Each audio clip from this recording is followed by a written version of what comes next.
Ardila Saputri. Saya adalah mahasiswa jurusan Gizi, Prodi Diploma 3 Gizi, Poltekkes Kemenkes Palembang. Video ini merupakan tugas dari mata kuliah Bahasa Indonesia.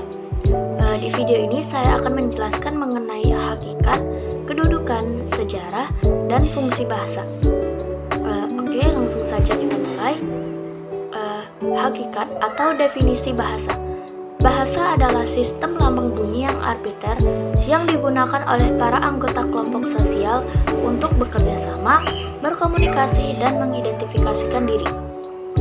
Sedangkan menurut Keraf, bahasa adalah alat komunikasi antara anggota masyarakat berupa simbol bunyi yang dihasilkan oleh alat ucap manusia.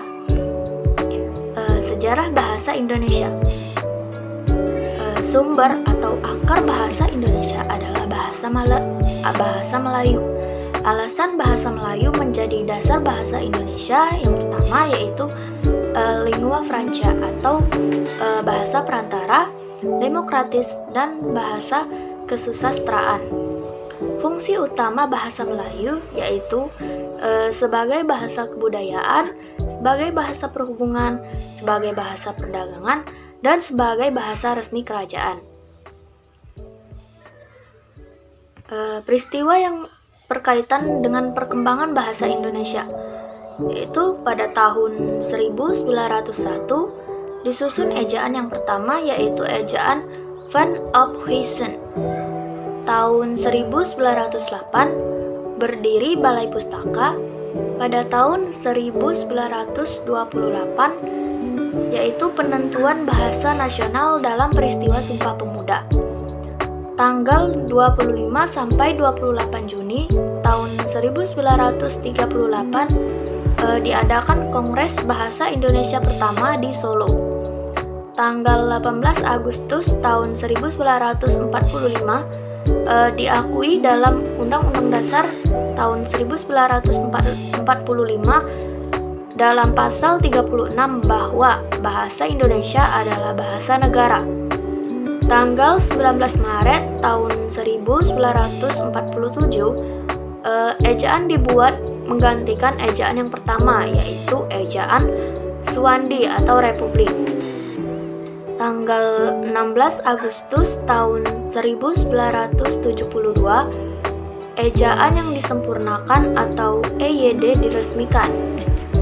Lalu, Kongres Bahasa Indonesia keempat berhasil membentuk Kamus Besar Bahasa Indonesia atau Tata Baku Bahasa Indonesia, dan pada tahun 2015 itu dibuat Pedoman Umum Ejaan Bahasa Indonesia.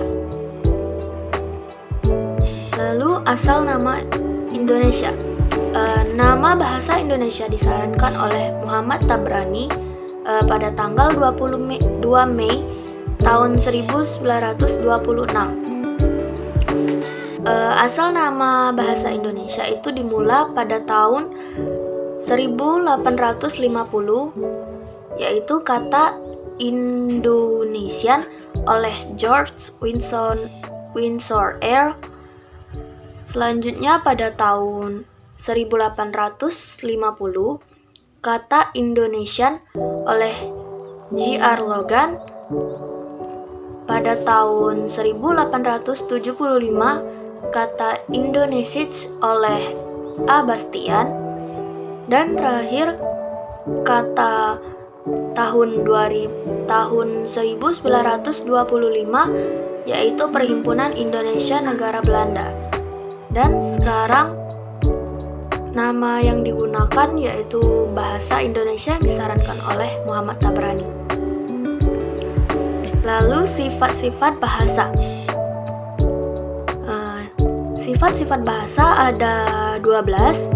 Yang pertama yaitu bahasa itu adalah sebuah sistem. Artinya terdiri dari unsur-unsur yang teratur menurut pola tertentu dan membentuk satu kesatuan. Yang kedua, bahasa itu berwujud lambang. Artinya lambang dari suatu negara yaitu negara Indonesia adalah bahasa Indonesia. Yang ketiga yaitu bahasa itu berupa bunyi, merupakan suara yang dihasilkan oleh alat ucap manusia saat mengucapkan suatu kata atau kalimat. Lalu yang kelima, bahasa itu bermakna, artinya setiap kata atau kalimat yang diucapkan pasti memiliki arti atau maknanya. Yang keenam yaitu bahasa itu bersifat konvensional.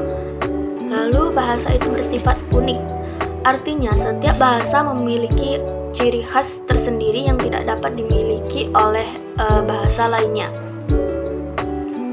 Lalu bahasa itu bersifat universal, artinya ada ciri-ciri yang sama yang dimiliki oleh setiap bahasa yang ada di dunia ini atau di negara ini.